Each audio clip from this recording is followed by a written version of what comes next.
علی فصاحت، علی بلاغت، علی کرامت مولا. Hind şəhərlərinin birində bir nəfər şiə var idi. İmkanlı, pullu insan idi. Əhl-i Beytin dostlarından idi. Mah-ı Mühərrəm gəldi, bu şiə var dövlətindən Hüseyn üçün xərcləyərdi. Deyir, illərin birində hakim, həmin şəhərin hakimi Əhl-i Beyt düşməni idi. Xəbər verdilər həmin hakimə ki, sənin vilayətində bir hindli şiə var, o hər il Hüseyn üçün əza məclisi keçirir. Pullar xərc eləyir Hüseyn əzasında iştirak edənlərə. Hakim həmin şəxsi çağırtdırır yanına. Nə qədər var dövləti var idisə alır əlindən. Kişi gəlir evə, günlər keçir, Mah-ı Mühərrəm gəlir. Mah-ı Mühərrəm gələndə həyat yoldaşı çox salihə bir xanım idi. Deyir, kişi, nəyə görə belə narahatsan? Deyir, nəyə görə narahat olmayım? Hər il Hüseynə mən məclis keçirirdim.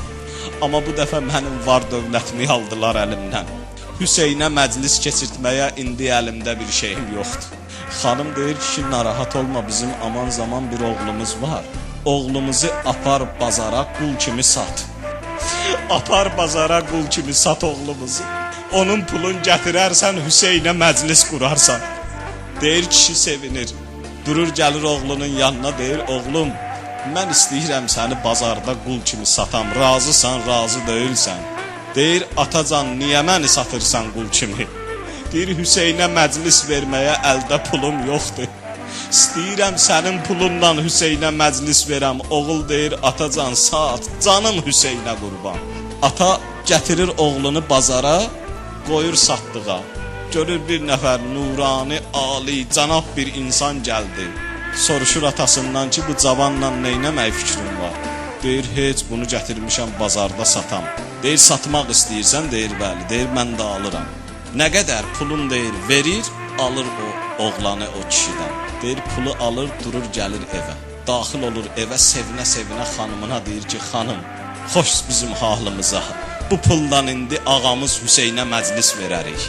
Əhvalatı kişi həyat yoldaşına danışır ki, belə satdım, belə gəldi o adam. Deyir, bir də görür, qapı açıldı, oğlan girdi içəri. Baxır oğluna, deyir, oğlum, niyə gəldin, niyə qaçmısan? Deyir, ata, qaçmamışam.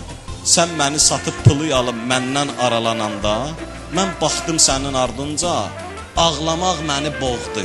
Deyir, məni alan o alicənab insan baxdı mənə, dedi ki, niyə ağlayırsan? Dedim, heç, ağamın dalıcan ağlayıram. O mənim ağam idi, mənə yaxşı ağa olmuşdu. İndi mən ondan ayrılıram, ona görə ağlayıram. Deyir, oğlum, o sənin ağon deyir, o sənin atondur. Sən onun oğlusan, sən onun qulamı deyilsən. Deyir, baxdı mənə, dedi, ağa sən kimsən? Dedi, mən həmin o kəsəm ki, atom mənə görə səni satdı. Ənəl qəribul müşərrəd, mənəm o qərib ağa. Ənəlləzi qətəluni ətşana, mənəm həmin susuz can verən ağa. Deyir, oğul, narahat olma, mən səni azad eləyəcəm, gedərsən. Gedərsən atova deyərsən ki, məni azad elədi alan kəs. Və narahat olmasın, o hakim ondan nə qədər var dövləti var idisə, almışdısa, onu qaytaracaq özünə. Deyir, məni azad elədi ağa. Sən demə o Hüseyn ibn Əli imiş, İmam Hüseyn ağaymış. Bu dəmdə gördülər qapı döyülür. Açdılar qapını, gördülər hakimin nümayəndəsidir. Ev yiyəsinə dedi ki, səni hakim çağırır. Durdum, gəldim həmin hakimin yanına. Dedim, nə sözün var? Dedi, səndən üzr istəyirəm. Mən sənin var dövlətini almışam, mən səndən üzr istəyirəm. Sən get Hüseynə nə qədər ömrün var, məclislər qurcuna. Mən də sənə hər il Hüseyn məclisi üçün 10.000 dirhəm pul ayıracam, göndərəcəm sənə. Hakim, bəs niyə belə fikrindən dönmüsən? Deyir, heç elə oturmuşdum evdə, gördüm bir ali, cənab bir insan gəldi. Dedi, sən mənim şiələrimi niyə incidirsən? Niyə onlara əziyyət verirsən? Niyə onları narahat eləyirsən, var dövlətin əllərindən alırsan? Qorxmursan Allahdan, qorxmursan Allahın Peyğəmbərindən? Mən deyir, o ağanın gəlişinə, o ağanın sözünə görə həm var dövlətimi qaytarıram, hər il özümdən pul ayırıram, bunlar bir yana. O ağanın ali cənablığı məni elə tutdu ki, mən özüm də, həyat yoldaşım da, balalarım da, nə qədər mənim ətrafımda insanlar var, hamısı dönüb olub Əhl-i Beyt aşiqi. Hamısı dönüb olub Hüseyn aşiqi. İmam Hüseyn ağa bax buna görə qiyamətdə şəfaət eləyəcək. Necə Hüseynin Qur'anın məclisinin müqəddəsliyi var, Hüseyn məclisinin də müqəddəsliyi var.